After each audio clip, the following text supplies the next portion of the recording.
పెళ్లి బృందం ట్రాక్టర్ బోల్తా 13 మంది దుర్మరణం రాజ్యఘాట్ మధ్యప్రదేశ్లో రాజ్యఘాట్ జిల్లాలో ఆదివారం రాత్రి పెళ్లి బృందం ట్రాక్టర్ ట్రాలీ బోల్తా పడి 13 మంది మృతి చెందగా మరో 15 మంది గాయపడినట్లు అధికారులు తెలిపారు. మృతుల్లో 4 చిన్నారులు ఉన్నారు.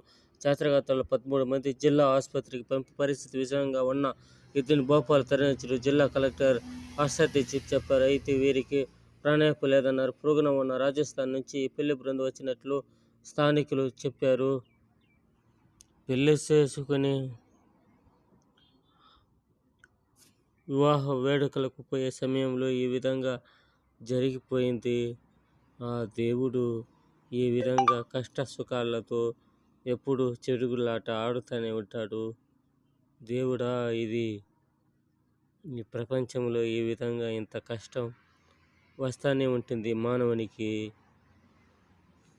అందుకే ధర్మాలు పాపాలు